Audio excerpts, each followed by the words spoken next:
안녕하세요. 신혜변호TV 신은숙 변호사입니다. 제가 이혼소송과 관련해서 상담을 하면서 상담을 오신 분들한테 받는 질문들이 꽤 있죠. 변호사님이라면 이런 경우 어떻게 하시겠어요? 이런 질문을 많이 받아요. 그거 말고 두 번째로 많이 받는 질문이 저기요, 제 아내가 이런데요, 남편이 이런데요, 이 사람 나이 먹으면 변해요? 사람이 바뀔까요? 이 질문을 정말 많이 받습니다. 결론부터 말씀드리면 안 바뀝니다. 절대 변하지 않습니다.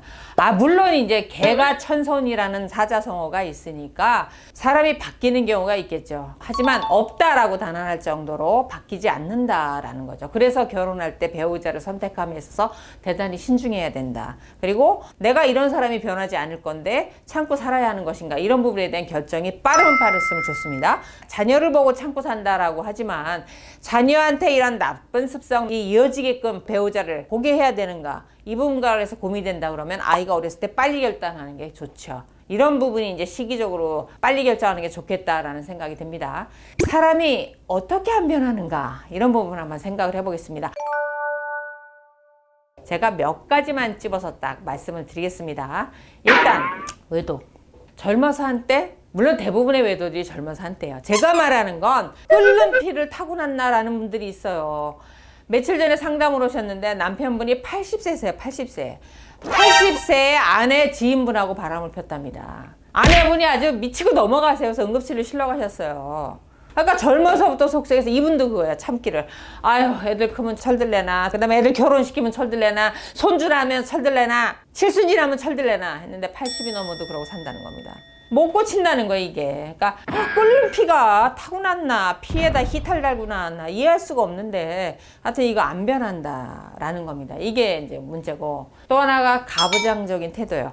사실 가부장적인 태도는 결혼 전에 조금만 관찰을 하면은 알 수 있어요. 배우자분들이 시아버지가 가부장적인 태도를 가지고 있으면 남편도 그대로 그걸 물려받습니다. 왜냐? 보고 배운 게 그거밖에 없으니까. 장모님이 극성 맞으면 아내도 극성 맞다는 거야. 보고 배운 게 그거밖에 없으니까.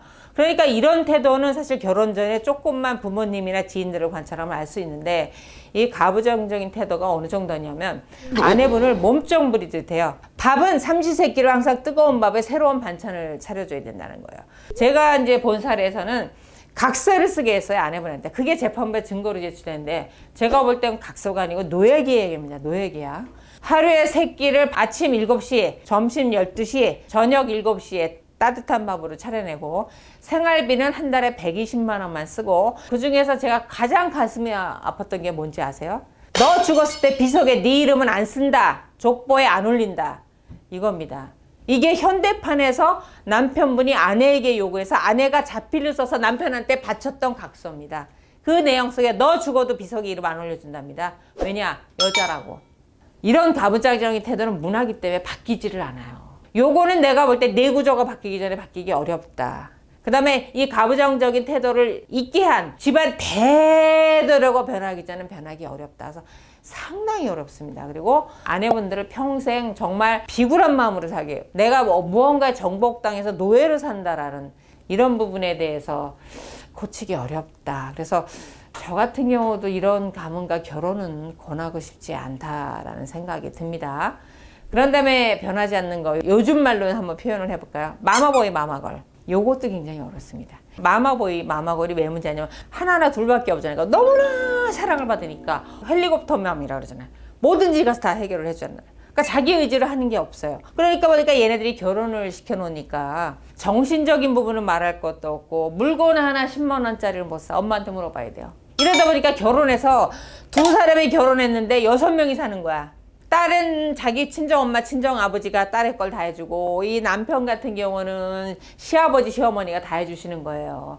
그 두 사람 결혼에 문제만 터지면 내 노인네가 다 몰려들어와서 이게 좋은 소리 나겠어요? 다 내 자식만 잘났대지. 그러니까 6명이 싸워요. 근데 이 해결이 되겠어. 결국 이혼을 하겠죠. 근데 마마보이 마말거들이 이혼하겠다라고 오면 뭐 엄마 아버지 항상 모시고 항상 3분이 와요. 3명이. 그리고 당사자가 내 앞에 앉아있지만 옆에서 엄마, 아버지, 언니, 오빠, 형들이 막 떠드니까 자기 의견은 없어. 근데 제가 그 당사자를 놓고 눈을 들어서 한번 날 봐봐. 그리고 그 눈을 제가 바라봅니다. 보면 그 아이들은 이혼할 마음이 없어요. 그러니까 주변에 성화에 치여서 온 거예요. 성화에 치여서. 근데 마마보이 마마걸들이 문제는 뭐냐면 부모님이 옷 다 사주고 집도 사는 거 돈 불려서 사주고 옛날에 학교 졸업하는 것도 해주고 근데 부부 생활도 같이 해주실래요? 안 되잖아요 그건. 그러니까 마마보이 마마걸들이 저는 자신 있게 말합니다. 결혼 생활 불행합니다. 그럼 내 자식을 전국적으로 행복하게 해주시면 어떻게 해야 돼요? 나한테 종속시키면 안 되죠. 마마보이 마마걸 만들면 안 되죠. 그러니까 부모님이 계시기 때문에 마마보이 마마걸이 있는 거거든요. 그러니까 부모님께서 먼저 자녀를 떠나보내셔야만 이게 이 상황이 없어져요. 근데 어디 부모님이 떠나보내시나요? 이혼까지 시켜가면서 끼고 계시려고 하지. 그래서 이게 안 고쳐집니다. 그래서 마마보이 마마걸들의 이혼율이 상당히 높다. 왜요? 부모님이 너무 사랑하셔서. 그 사랑이 진정한 걸까요? 생각을 좀 한번 해보시기 바랍니다. 근데 제가 좀 성격이 못 돼가지고 가끔 이제 이혼 상담하러 오신 분들이 야단을 칠 때가 많아요. 그래서 제가 며칠 전에도 그랬어요. 젊은 이제 아내분이 오셨는데 평생 부모님한테 좋은 소리만 듣고 누군가는 고쳐주지 않을 것 같아서 내가 얘기하는데 본인이 잘못한 거야. 녹취를 해갖고 왔는데 내가 볼 땐 남편보다 본인이 더 잘못했어. 가서 사과해. 이렇게 얘기를 했거든요. 좀 뭐 성격이 그러니까 말은 해야지. 정말 고쳐지지 않는 사유와 관련해서 제가 생각을 해봐요. 그래도 이 중에서 굳이 괜찮은 거 하나만 골라보라고 그 중에 난 게 뭐냐고 물어본다면 그래도 상대적으로 외도가 끊기가 쉽다라는 겁니다. 그러니까 이게 피가 끓어서 주체를 못하는 경우는 물론 예외지만 한 번의 실수로 지나가는 경우가 많습니다. 그리고 그다음에 그 환경이 지나고 나면 나아지는 경우, 끊는 경우 많고 그 중에서 하나 굳이 하나 골라라 그러면 저는 외도가 상대적으로 낫다. 하지만 배우자 상처가 굉장히 심합니다. 정말 안 고쳐지는 부분 얘기를 해봤고요.